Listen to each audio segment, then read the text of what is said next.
And Kyle, would you put that on air light, please? Thank you. What is wrong with my GoPro?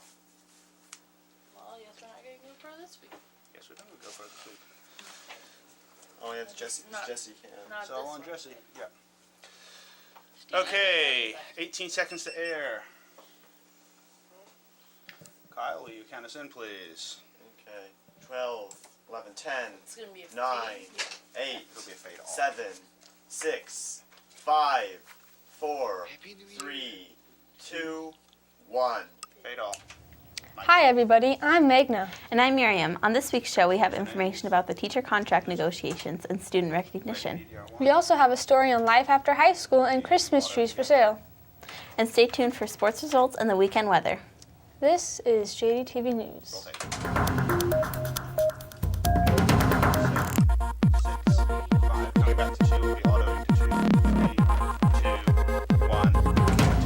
Welcome to JDTV News. As most of you already know, teachers are negotiating their contracts with the school district. Calvin went out and found more about this topic and has the latest for us from the newsroom. Calvin? Thanks, Miriam. Juneau teachers have been working without a contract since this summer, and negotiations on the new contract are proceeding slowly. In response to this, starting on Monday of this week, teachers in the Juneau School District began working only their contracted hours and closing their doors at lunch to take their contracted duty-free break. Union members even met last night to discuss the loose possibility of a strike. I recently emailed both the Juneau School District and the Juneau Educators Association, the teachers' union, and while the JEA did not respond to a request for comment, the school district responded saying, quote, "The Juneau School District has been meeting with the union that represents its teachers for 10 months. During that time, the parties have exchanged numerous proposals but have not yet reached an agreement. At this time, the district and the union have met in arbitration and will submit post-hearing briefs to the arbitrator on Friday, December 6th. The response is expected in January. As the district awaits the arbitrator's non-binding opinion, it continues to hope that a solution will be reached that doesn't compromise programs for students or jobs for employees." End quote. A possible strike could affect next summer vacation. Alaska state law requires that students be in school for 170 days each school year, and the current calendar has students in school for 171 days. So if the JEA did go on strike lasting longer than a day, those days would need to be made up, cutting into summer. Thanks for the information, Calvin.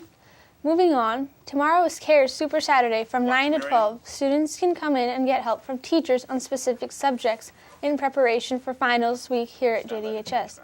Teachers will be in rooms 100, 102, and 104. Swim and dive teams will be selling Christmas trees on sale at the Fred Meyers parking lot by the gas pump station Saturday, November 29th, and is continuing from Monday to Friday at 5 p.m. to 7 p.m., then again on Saturday and Sunday at 10 a.m. to 5 p.m. Noble firs are $50 to $125, grand firs are $45 to $60, Douglas firs are $30 to $40, and wreaths are $40. The November student recognition ceremony took place here at JDHS. Student recognition is where students who have done something that goes above and beyond the normal expectations are awarded for their work. It's recognizing 33 seconds to the read. from what I consider to be the point of most effectiveness. It's not the star, it's not anything, it's the everyday things that you do to make a difference in your lives and in your school. I mean, I've become to appreciate this more every single time I do this, and every time I do talk with people who give back to their community, because we are all part of a fabric that makes this the strength and the system that it is, that I'm very proud of. So again, that's the reason I wanted to come and give back a little bit to you. The students recognized were Grant Ainsworth for going out of his way to be kind and helpful to a student with special needs, Andrea Gordon, Sabrina Meredith, Haley Mertz, and Addie Ramonda for being good, hardworking, avid students, Alexander Harris for working hard and doing well in his math class, Ben Scudder for being a good community leader, and Krista Yadao for helping the staff in the attendance office. Some of you may remember last year's JDTV host, Dylan Peterson. Dylan is 16 years old and recently graduated from Yakuza last May. While at YDHS, he has received many scholarships. With these scholarships, Dylan paid off his tuition and received the rest in a check. which he used to buy a car. He is using the rest of his scholarship money to pay off the rest of college expenses. Dylan enrolled at UAS this year and has experienced the differences from the high school setting to the college setting. Kendall asked him if he had any advice to give any students planning on going to college. I think that a lot of people are having a lot of trouble with this idea that I'm so young and in college. They all think I'm a dual enrollment student. And definitely from the management of the school, I have to ask every professor and the dean about every class I want to enroll in, because they're still treating me like a dual enrollment student, because they don't have policies for people who are younger except when they're dual enrolled. There's a big difference in the amount of responsibility that's put on the student, which is it gets kind of difficult, but it's also kind of nice, because you definitely feel like a lot more of an adult, and you feel much more in control. It gets pretty annoying, because every day I pretty much just have to go to class at 10, and then there's just one day where I have to be all the way across town at 8 o'clock in the morning. When you get the syllabus at the beginning of class, you should take that and just pin it on your wall, and go home every day and be like, is there anything tomorrow? Because except for tests, they will tell you nothing after the first day. Be really prepared in advance for everything that's going to happen, because there's going to be a lot of things where it's like, there's an assignment due 1 week from now on something that we aren't going to talk about in class. 35 seconds. It seems like you don't need your textbook, because you can go and get it from the library, and you're definitely going to need your textbook, and it's probably going to be about half as expensive as the class you're taking it with. And the way that you return things in is much different. It's really much more. You won't hear about having a homework assignment due tomorrow. If you've been doing it for a week, it'll just sort of happen. And you'll be in the middle of class and something it's like, also, turn in that big paper you were supposed to turn in today.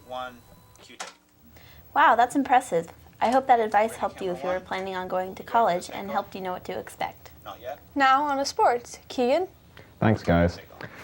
As we head into winter, sports have begun to slow down a bit, and there is somewhat less events going on around town.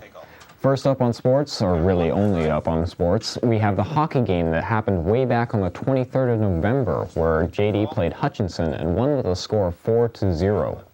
For those of you who couldn't wait for the start of ski season, it's finally time for Eaglecrest to open tomorrow with limited access. Speaking of Eaglecrest, it is currently in the finals matchup of Powder Magazine's Ski Town Throwdown, which is a competition to find the country's best ski resort by audience vote. Well, that's pretty much it for sports this week. Back to the guys in the studio. Thanks, Keegan. We'll take a look at Eaglecrest weather conditions in a bit, but first let's move on to the calendar. Today we have Akadeka in the JDHS Library, Wrestlers in Wasilla, and Hockey in Juneau versus North Pole. Tuesday, December 10th, there will be a band concert here at 7 p.m., so check it out. Wednesday, December 11th, there will be a hockey game at Tri-Valley and a choir and orchestra concert here at 7 p.m. Thursday, there will be a hockey game at Lathrop. Wish our players luck. Saturday, December 14th, there will be a school dance snowball at 9 p.m. Tickets cost $10 for one person and $15 for couples. That's it for the calendar. Now let's go to the weekend weather with William. Will there be any more snow in the forecast?